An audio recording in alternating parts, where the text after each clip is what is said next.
नमस्कार, मी Sunita Patil, Sunita blog and स्टोरीजमध्ये तुमचं सहर्ष स्वागत करते। आज पुन्हा एकदा मी हिरूला घेऊन चाललेली आहे पिकनिकमध्ये।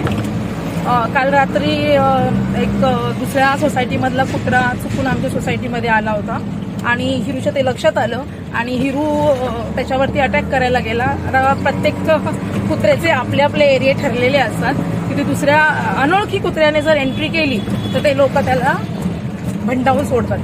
मी प्रयत्न केला सोडवण्याचा त्यांना, पण त्यांनी माझं ऐकलं नाही आणि ॲज इट इज हिरूला लागलं। आता ते त्याने डॉग बाईट केलं की नखं लागलं ते माहिती नाही आहे। सो मी आता हिरूला क्लिनिकमध्ये घेऊन चालले। हा बघा आमचा हिरू, आणि त्याच्या ह्या उजव्या पायाला त्याला लागलेला आहे बहुतेक, कारण तो जरा लंगडतोय। आता बघू, आता गेल्या महिन्यात तर त्याचे 4 रेबीजचे इंजेक्शन झालेली आहेत। आता डॉक्टर काय म्हणतायत बघूया, कारण एक 5-6 दिवसापूर्वी एक रेबीजवाली डॉग आम्ही पकडून दिली होती KDMCला।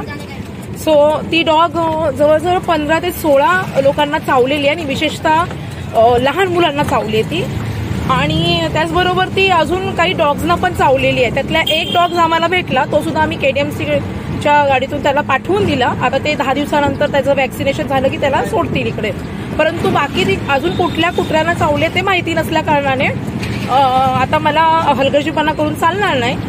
तसं ऑलरेडी ह्याचे रेबीजचे इंजेक्शन झालेले आहेत, गेल्याच महिन्यात 23 तारखेला त्याचं लास्ट झालं होतं, पण तरी सुद्धा रिस्क नको म्हणून मी त्याला डॉक्टरकडे घेऊन चाललेली आहे। आता डॉक्टर काय म्हणतायत बघूया, कारण हा सोसायटीमध्ये राहतो, लहान मुलं असतात त्याच्यासोबत आणि हा कोणाला आता चावत नाही। पहिला खूप ॲग्रेसिव्ह होता 4 वर्षापूर्वी, आता खूप शांत झालाय, त्याचा तो वय पण झालेला आहे। आता जवळजवळ 14 वर्षाचा आहे बहुतेक आमचा हा हिरू। सो मी खबरदारी घेण्यासाठी आणि त्याच्या हेल्थसाठी आणि सोसायटीमधल्या माणसाला सुद्धा ह्याच्यापासून काही त्रास नको आणि माणसांपासून याला काही त्रास नको म्हणून ही मी खबरदारी घेत आहे। सो मी त्याला आता घेऊन चाललेली आहे।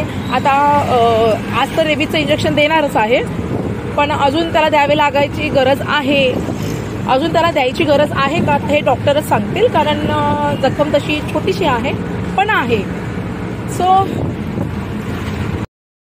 माहित नाही, लोढामध्ये एक अनाहूत जो मागे हिरूला चावला होता ना, तो कुत्रा खूप कुत्र्यांना चावला होता। आता तो कोणाकोणाला चावून गेलाय माहिती नाही, कारण तो लोढामध्ये नव्हताच, बाहेरून कुठून तरी आलेला हिरूला चावला। त्याच्यामुळे हिरूसाठी मी इंजेक्शन म्हणजे पूर्तता केलेली आहे। ती डॉग जी होती ती पिल्लांची आई होती, पण ती अचानक असं तिला का झालं, तो डॉग तिला चावला होता का किंवा असं काहीच समजत नाहीये। रेबीज सदृश्य तिची लक्षणं होती। तिने तिच्या पिल्लांना सुद्धा मारून टाकलं। एकच पिल्लू वाचलेलं आहे, तर एक तिथे डेअरीवाले काका आहेत, तर ते सांभाळतात म्हणजे त्याला खायला प्यायला घालतात। पिल्लू अगदी 1-1.5 महिन्याचंच आहे।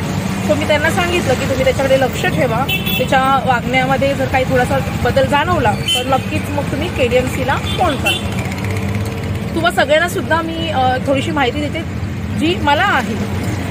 समजा तुमच्या सोसायटीच्या आसपास तुमच्या ओळखीचे डॉग असतील, आणि ओळखीचे असो किंवा अनोळखी असो, जर त्यांच्या वागण्यामध्ये तुम्हाला थोडीशी चेंजेस जाणवले, म्हणजे जसं काहीतरी असं विचित्र वागतायत, भुंकतायत, चावायला येत आहेत, खाणं पिणं सोडलेलं आहे, तोंडातून प्रचंड प्रमाणात लाळ गळते आहे, तर अशी लक्षणं ही रेबीज सदृश असतात। रेबीज होण्याची शक्यता असते किंवा रेबीज झालेला असू शकतो।